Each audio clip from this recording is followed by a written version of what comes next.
Good morning, students. Welcome to another session of our online classes. This is the continuation of the chapter we were doing yesterday. It was Tahat, the King Tahat, and the saga continues. तो अभी तक जो हमने पढ़ा कि एक king तहत जो हैं वो एक फ़ैरो डायनेस्टी थी। एक ऐसी जो है वो ख़ानदान था जिसने इजिप्ट यानी मिस्र पे कई सालों तक, कई सौ सालों तक जो है वो राज किया। और ये मशहूर इसलिए हुआ ये किंग तहत के ये बड़ी ही छोटी उम्र में जो है इसकी वफ़ात हो गई, डेथ हो गई। और फिर उसको जो है वो मम्मी बना के इसके टॉम्ब में, इसके मकबरे में रख दिया गया। तो इसका जो ये कहानी है, ये एक दास्तान जो है बड़े सालों से चली आ रही है। और फिर हमने ये देखा कि कार्टर है, कोई हार्वर्ड कार्टर हैं, एक आर्कियोलॉजिस्ट। उन्होंने क्या किया था कि उन्होंने 1922 में इसकी मम्मी को ढूंढा, इसके मकबरे को ढूंढा, इसकी मम्मी को ढूंढा। मम्मी का मतलब यहाँ पे वही हो गया जिसको जो नया जुड़ रहा है हमारे साथ क्लास में, तो उसके लिए ख़ास करके मम्मी बेसिकली यहाँ पे मम्मी का मतलब है कि इसमें क्या करते थे कि मुर्दा जब मर जाता था तो उसकी बॉडी के ऊपर कुछ ऐसा केमिकल डालते थे वो, जिससे उसकी बॉडी जो है वो डिकम्पोज ना हो, ख़त्म ना हो, और उसकी बॉडी जो है वो पूरी हिफाजत में रहती थी, मतलब पूरी साबित रहती थी। ठीक है, तो अब हम आगे पढ़ रहे हैं पेज नंबर कौन सा है, 23 के लास्ट वाले पैराग्राफ से, लास्ट की 2 लाइनें वहाँ से पढ़ेंगे। The sun can beat down like a hammer this far south in Egypt, and Carter tried to use it to loosen the resins. For several hours, he set the mummy outside in blazing sunshine that heated it to 149 degrees Fahrenheit. Nothing budged. He reported with scientific detachment that the consolidated material had to be chiseled away from beneath the limbs and trunk before it was possible to raise the king's remains. Bye line पढ़ेंगे अब। ऐसे तो अगर इसका मफ़हूम लें इस paragraph का, तो कहते हैं कि ये जो इजिप्ट में ये जो साउदर्न पार्ट है, ये साउथ इजिप्ट का, मिस्र का जो साउथ पार्ट है, साउदर्न पार्ट है, यहाँ पे सूरज जो है वो बड़ा मतलब ज़ोरदार होता है, यानी यहाँ पे धूप जो है बहुत तेज़ लगती है और यहाँ शदीद जो है वो गर्मी पड़ती है। और इसी को जो है यूज़ किया कार्टर ने। उसने क्या किया कि मम्मी जो था, मतलब तहत किंग तहत की, उसको बाहर आके धूप में रख दिया। और उस वक़्त जो टेम्परेचर था वो था 149 डिग्री फ़ारेनहाइट, तो बहुत बड़ा टेम्परेचर था, बहुत ज़्यादा गर्मी थी। उसने ये सोचा था कि जो रेजिन है, यानी मैंने आपको बताया था कि ये पाइन ट्री, चीड़ के ट्री से जो निकलता है वो जिगन, जिसको हम बोलते हैं लिक्विड सा, ठीक है, स्टिकी लिक्विड निकलता है, उसको भी हम रेजिन कहते हैं। ठीक है, तो और फिर जब हम जैसे अंगूर, ये किशमिश बनती हैं, ठीक है, तो इसको भी रेजिन कहते हैं। ठीक है, तो कहता है कि कार्टर को ये लगा था कि जो रेजिन, यानी जिससे वो जुड़ा है अपने ताबूत के साथ, अपने कॉफिन के साथ उसकी बॉडी जुड़ी है, यानी उसको ग्लू किया गया है, उसको अगर हम क्या करें, उस पूरी बॉडी को अगर हम बाहर धूप में रखें तो वो गर्मी से वो थोड़ी बहुत पिघलेगी, तो उससे उसकी जो बॉडी है वो निकल आएगी बाहर। ठीक है, लेकिन ऐसा नहीं हुआ। बाय लाइन पढ़ेंगे। The sun can beat down like a hammer this far south in Egypt,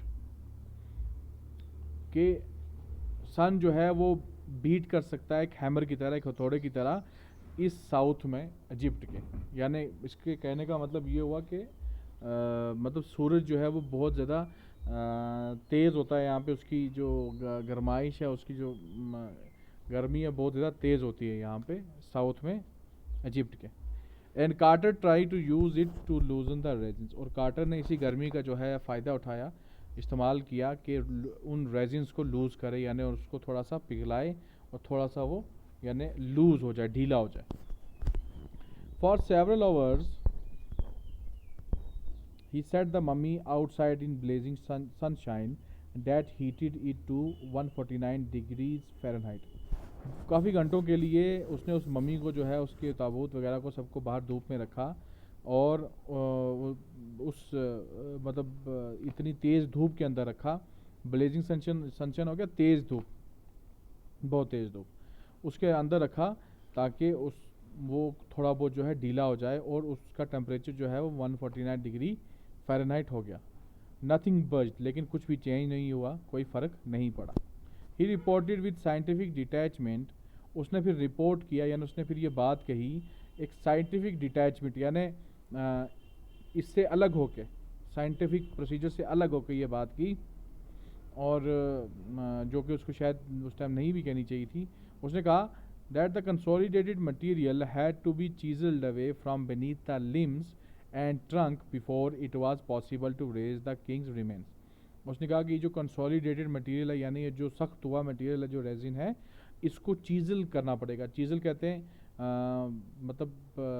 जिसको हम कहते हैं अपनी ज़ुबान में हथौड़ा और वो लेके ना, चीज़ल लेके, ठीक है, सुम्बा जिसको बोलते हैं अपनी ज़ुबान में. तो अगर कोई चीज़ मतलब मान लो कोई पत्थर जो है वो तोड़ना है तो वो सुम्बा सा लेते हैं और हथौड़े से मारते हैं, थोड़ी थोड़ी छोटी छोटी चोट करते हैं तो वो पूरा पत्थर जो है वो टूट जाता है, उसको कहते हैं चीज़ल. या फिर कोई अगर कोई मूर्ति बनाता है, ठीक है, पत्थर की, मार्बल की, किसी की, तो किसी पत्थर पे जो है वो पत्थर को मूर्ति में चेंज करने के लिए क्या उसको पूरा वो तोड़ना पड़ता है ना पूरा. या फिर लकड़ का कोई कारपेंटर हो तो वो क्या करता है कि जब लकड़ का दरवाज़ा है या खिड़की कोई भी चीज़ है उसके ऊपर जब वो डिज़ाइन बनाता है तो उसको भी चीजलिंग कहते हैं, ठीक है. तो कहता है कि कार्टर कहता है कि ये मटेरियल इतना स्ट्रांग हो गया है, इतना सख्त हो गया है कि इसको अब एक ही काम करना पड़ेगा कि कंसोलिडेट कर, इसको चीज़ल करना पड़ेगा, यानी थोड़ी थोड़ी चोटों से, छोटी छोटी चोटों से जो है वो तोड़ तोड़ के लिम्स के नीचे से, लिम्स जो हो गए मतलब टांगें और बाजू वगैरह, इनके नीचे से जो है इसको तोड़ना पड़ेगा थोड़ा थोड़ा, और फिर क्या करना पड़ेगा कि इसको जो है वो बॉडी को अलग करना पड़ेगा उस रेजिन से, और फिर जो है किंग्स के रिमेन्स यानी जो इसके पूरी बॉडी है उनको फिर इकट्ठा करके खड़ा करना पड़ेगा. In his defense, Carter really had little choice. If he hadn't cut the mummy free, thieves certainly would have circumvented the guards and ripped it apart to remove the gold. In Tahat's time, the royals were fabulously wealthy, and they thought or hoped they could take their riches with them. For his journey to the great beyond, King Tahat was lavished with glittering goods, precious collars, inlaid necklaces, and bracelets, rings, amulets, a ceremonial apron, sandals, sheaths for his fingers and toes, and the now iconic inner coffin and mask, all of pure gold. To separate Tahat from his adornments, Carter's men removed the mummy's head and severed nearly every major joint. Once they had finished, they reassembled the remains on a layer of sand in a wooden box with padding that concealed the damage. The bed where Tahat now rests. मफहूम है इसका, इस paragraph का. कहते हैं कि अगर मैं इसका कार्टर का दिफा करूँ, उसके डिफेंस में अगर मैं बात कहूँ तो कार्टर के पास और कोई चॉइस नहीं थी और कोई रास्ता नहीं था, क्योंकि अगर अब वो मम्मी को ऐसे ही छोड़ देता तो क्या करते, चोर जो हैं वो आके इसका जो गोल्ड था, इसके मतलब आप बता रहे ना कि उसकी बॉडी पे भी कितना गोल्ड लगाया हुआ था, उसके ताबूत के आसपास कितना गोल्ड था, तो ये सारा गोल्ड वगैरह जो है वो चुरा के ले जाते चोर, और साथ ही साथ तोड़ देते. मतलब हो सकता था कि मम्मी को और ज़्यादा नुकसान दे देते, और वो मास्क वगैरह भी उसका उठा के ले जाते. और फिर ये बताते हैं कि ये जो लोग होते थे यानी फ़ेरोज़ होते थे, यानी किंग तहत की फैमिली वाले, ख़ानदान वाले, ये बहुत ही ज़्यादा अमीर होते थे और बहुत ही ज़्यादा अमीर होते थे। और क्या करते थे कि जब भी इनका कोई मरता था तो वो उसके साथ चीज़ें उसके साथ रखते थे, उसकी कब्र में, उसके ताबूत में, और उनका ये मानना था कि ये सारी चीज़ें साथ में ली जा सकती ले जाए जा सकती हैं। उनका ये मानना था कि जो भी सोना वगैरह हम इसको पहनाएंगे किसी भी मुर्दा को, ये उसके साथ रखेंगे तो ये उसकी आफ्टर लाइफ में यानी मरने के बाद जो ज़िंदगी है उसमें आगे इसको काम देगा। तो वही बताते हैं कि उसमें तावीज़ थे, उसमें कॉलर्स थे, नेकलेसेस थे, मास्क थे, शीट्स थे, सारी चीज़ें थी। ये सारी चीज़ें जो हैं वो किसकी थी? प्योर गोल्ड की, असली सोने की बनी हुई थी। और फिर कहता है कि फिर क्या हुआ कि जो कार्टर के मैन थे यानी कार्टर के बंदे थे, उन्होंने क्या किया, उन्होंने पहले तो उसका सर काटा मम्मी का, और फिर जितने भी मेजर जॉइंट थे, मेजर जॉइंट हो गया जैसे ये घुटनों का जॉइंट हो गया, एल्बो का जॉइंट हो गया, ये जितने ऐसे जॉइंट, शोल्डर के जॉइंट्स वगैरह, इन सब जॉइंट्स को काटा और काट के निकाला, क्योंकि इसके बिना उनके पास कोई चारा नहीं था। और फिर काटने के बाद इन्होंने क्या किया, अलग से एक जो है वो एक बेड बनाया रेत का किसी ताबूत में, सैंड का, और उसके ऊपर जो है इसकी बॉडी को रखा, जो वैसे इकट्ठा करके रखा ताकि वो एक ही बॉडी दिखे। और आज उसी बेड में जो है वो तहत जो है वो रेस्ट कर रहा है।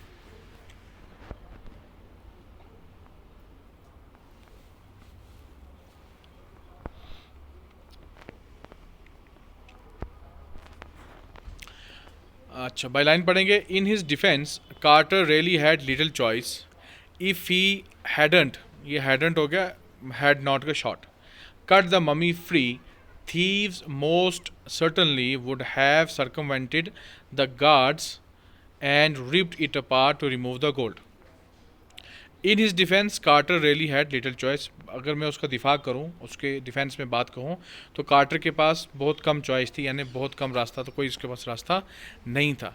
If he had not cut the mummy free, अगर वो मम्मी को नहीं काटता, मम्मी जो बॉडी है मतलब उसको काट के नहीं निकालता, thieves most certainly would have circumvented the guards and ripped it apart to remove the gold.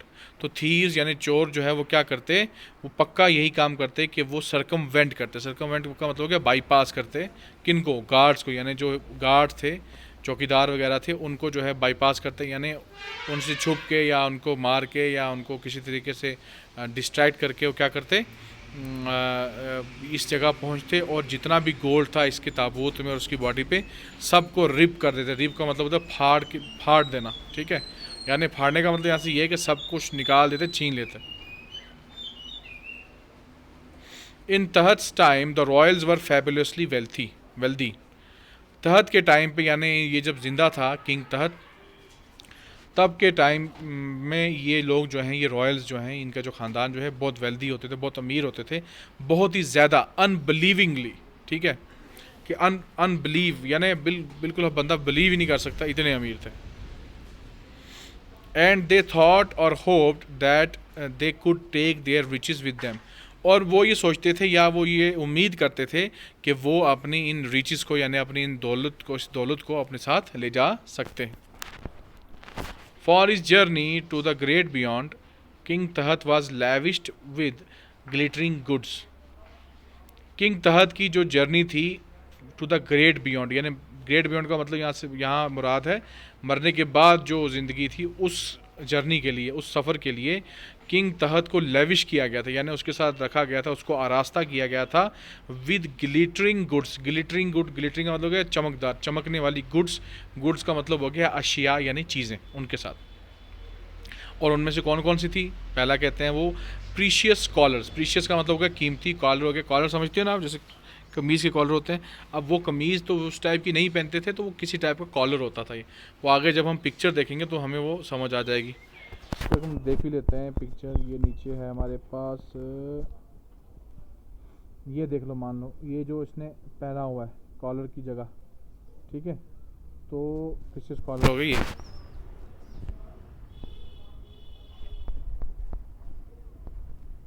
अच्छा, प्रीशियस कॉलर था, और क्या था, और था, हाँ, इनलैंड नेकलेसेस इनलेड नेकलेसेस यानी साथ में रखे हुए नेकलेसेस, यानी नेकलेस का मतलब हो गया हार, जैसे कि अभी पिक्चर पे देखा कि उसने पूरे गले में पहना हुआ है। एंड ब्रेसलेट्स, और साथ में ब्रेसलेट्स भी थे। ब्रेसलेट आपको पता ही है जो हाथ में पहनते हैं, कड़ा टाइप जो होता है वो। रिंग्स यानी अंगूठियाँ। एमुलेट्स, एमुलेट्स जिसको हम तावीज़ कहते हैं, लेकिन इनका तावीज़ थोड़ा सा डिफरेंट था। इनका तावीज़ जो है वो गोल्ड का बना होता था और उसके ऊपर जो है वो कोई चीज़ जो है वो लिखी होती थी, गुदी होती थी। यहाँ पे हमें देखें तो यहाँ पे तावीज़ हमें नहीं दिख रहा, ठीक है।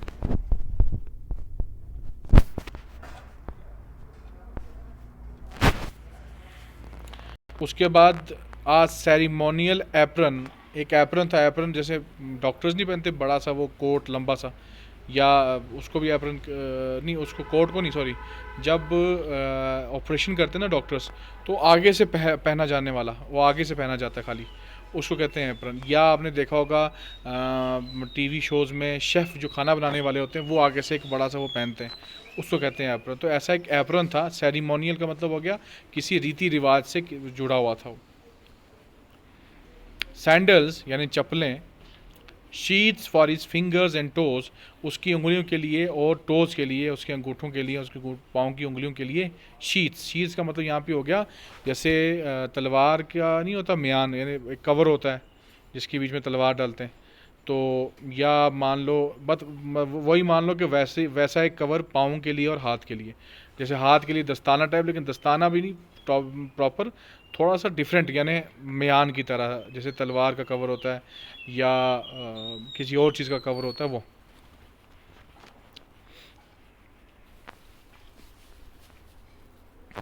And now iconic inner coffin and mask, और साथ साथ में उसका इनर कॉफिन था, यानी ताबूत के अंदर एक और ताबूत था, उसका एक अंदर कॉफिन था जिसकी शक्ल इंसानों जैसी थी, वो भी था साथ में। और मास्क, और उसका मास्क यानी जो उसके ऊपर मास्क लगा हुआ था पूरा चेहरे का, ऑल ऑफ प्योर गोल्ड, सारे जो है वो प्योर गोल्ड, ये सब चीज़ें जो है वो प्योर गोल्ड की थी, असली सोने की थी। To separate Tut from his adornments, Carter's men removed the mummy's head and severed nearly every major joint. कहता है कि इन एडॉर्नमेंट से अलग करने के लिए, यानी ये सोना शोना वगैरह इन सब चीज़ों से उसकी बॉडी को अलग करने के लिए और अपने जेवरात से अलग करने के लिए इनको क्या करना पड़ा, जो कार्टर के मैन थे यानी आदमी थे, जो आगे वर्कर थे, उन्होंने इसका पहले सर काटा, सिवेयर किया, और फिर रिमूव किया, यानी काट के रिमूव किया, और फिर जितने भी मेजर जॉइंट थे, यानी जितने भी बॉडी में मेजर जॉइंट होते हैं, उन सब मेजर जॉइंट्स को उसकी बॉडी के उनको काटा। वंस दे हैड फिनिश्ड, और जब उनका काम ख़त्म हो गया, they reassembled the remains on a layer of sand, उन्होंने उसकी जो बॉडी थी, उसके जो हिस्से थे, उनको रीअसेंबल किया, उनको दोबारा जोड़ा सैंड के ऊपर। इन अ वुडन बॉक्स, एक लकड़ के संदूक के अंदर, with padding that conceal the damage, और फिर उसके ऊपर पट्टियाँ बांधी ऐसे कि जहाँ जहाँ से उन्होंने काटा है उस पर पट्टियाँ ऐसी बांधी, ऐसी पैडिंग बांधी कि ताकि डैमेज ना दिखे, यानी कटा हुआ कहीं से ना लगे। द बेड वेयर तत् नाउ रेस्ट्स, और ये वही बेड है जहाँ आज तत् जो है वो आराम फरमा रहा है।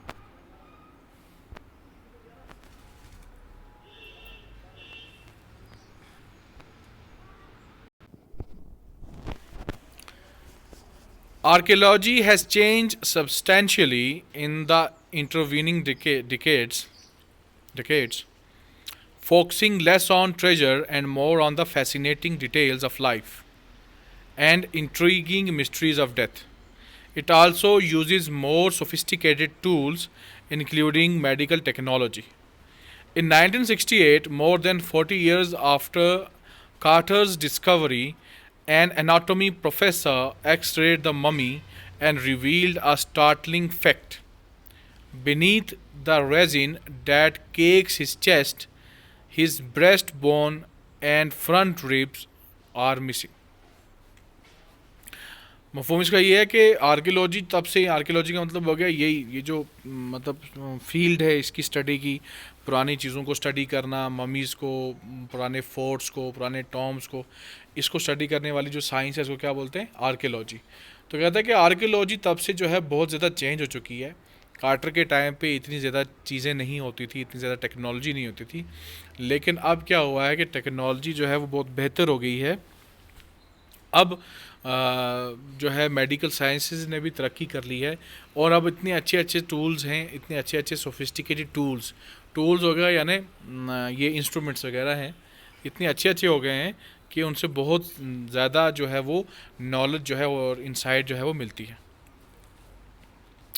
और साथ में कहता है कि 1968 में एक प्रोफेसर ने क्या किया कि इसको एक्सरे किया, इस किंग तहत की जो मम्मी थी इसको एक्सरे के अंदर अंदर रखा और उसका एक्सरे जो है वो किया, और वहाँ से एक बड़ा ही ज़बरदस्त फैक्ट, एक असलियत जो है वो नमोदार हुई, एक बड़ा एक राज जो है वो निकला, एक नई बात पता चली।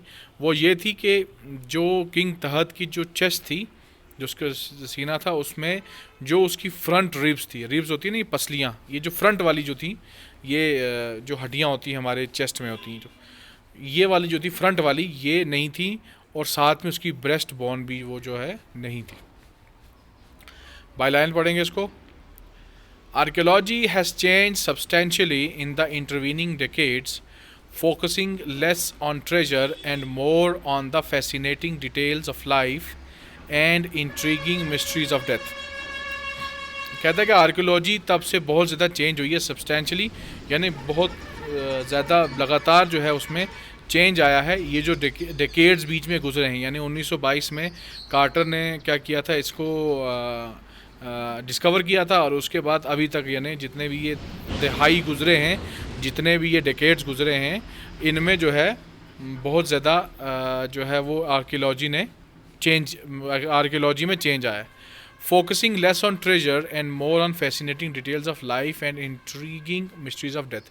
पहले आर्कियोलॉजी का जो फोकस होता था वो ये होता था ट्रेजर्स के ऊपर, के कहाँ कहाँ ख़जाना मिल रहा है, क्या हो रहा है, लेकिन उसके बाद आहिस्ता आहिस्ता इनका रुख जो है, आर्कियोलॉजी का रुख जो है वो इस तरफ हो गया कि उनकी लाइफ की जो डिटेल्स हैं, यानी कोई मम्मी है या कोई भी मतलब पुरानी चीज़ है, वो कैसी थी अपने टाइम पे, या वो शख्स कैसा था, इन सारी चीज़ों के बारे में, और साथ ही उनकी डेथ कैसे हुई। मान लो किसी की डेथ के बारे में, जैसे किंग तहत की डेथ के बारे में कुछ खास नहीं पता है, तो उनके बारे में, इन चीज़ों के बारे में अब आर्कियोलॉजी जो है वो ज़्यादा सोचने लगी थी।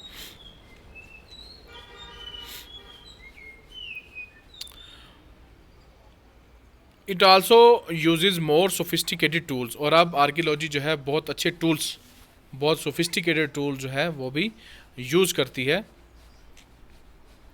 इंक्लूडिंग मेडिकल टेक्नोलॉजी, और साथ में मेडिकल टेक्नोलॉजी भी। In 1968, more than 40 years after Carter's discovery, 1968 में लगभग 40 साल बाद कार्टर की डिस्कवरी के, an anatomy professor x rayed the mummy, एक एनाटॉमी के प्रोफेसर थे, उन्होंने इस मम्मी को, किंग तहत की मम्मी को जो है वो एक्सरे किया, and revealed a startling fact, और एक बड़ा ही ज़बरदस्त जो इंफॉर्मेशन है वो बाहर आई, ज़बरदस्त बात जो है वो पता चली। Beneath the resin that cakes his chest, इस रेजिन के नीचे, यानी वो रेजिन, वो जो जिगन टाइप जो भी चीज़ है उस जो उसकी बॉडी पे है, उसकी मम्मी के ऊपर है, उसके नीचे जो है क्या था, his breast bone and front ribs are missing. उसकी जो ब्रेस्ट बोन थी, ब्रेस्ट बोन हो गया ये छाती की जो मेन ये हड्डी होती है चेस्ट की, ये गले के नीचे जो होती है, लगभग गले के नीचे यहाँ सेंटर में जो होती है मेन, ये वाली, और उसकी जो फ्रंट रिब्स थी ये सारी जो है वो मिसिंग थी। तो ये एक नई बात जो है वो पता चली, और इसकी वजह से क्या हुआ कि किंग तहत की मम्मी में और ज़्यादा इंटरेस्ट जो है वो क्रिएट हो गया, क्योंकि यहाँ से ये पता चल रहा था कि अगर इसकी फ्रंट रिब्स नहीं है और ब्रेस्ट बोन भी नहीं है, तो इसका मतलब किसी ने इसको मारा है, मतलब किसी चाकू से या बड़ी ऐसी किसी चीज़ से, और इसी वजह से वो क्या है कि वो उसकी रिब्स जो हैं वो मिसिंग है, रिब्स पसलियाँ जो हैं वो फ्रंट की नहीं है। हाँ, तो आज के लिए हम यहीं तक रखेंगे और इंशाल्लाह कल या नेक्स्ट डे ऑन मंडे हम ये स्टार्ट करेंगे इसी चैप्टर को आगे से। तो अभी तक हमने ये जो है बड़ा इंटरेस्ट अब क्रिएट हो रहा है कि कैसे कैसे इसमें जो है डेवलपमेंट हो रही है, और अब हमें जो है मेन जो इसकी क्यूरियोसिटी है उसके बारे में पता चल चुका है कि ये हो सकता है कि किसी ने उसका कत्ल किया हो, और इसी वजह से इसमें इंटरेस्ट और ज़्यादा क्रिएट हो गया था उस टाइम पर भी, और आज भी जो है वो इसका इंटरेस्ट जो है इसी चीज़ में बना हुआ है कि कत्ल हुआ किसने किया, इसके बारे में जानने की कोशिश जो है वो सारे कर रहे हैं। तो आज के लिए इतना ही। अल्लाह हाफिज़।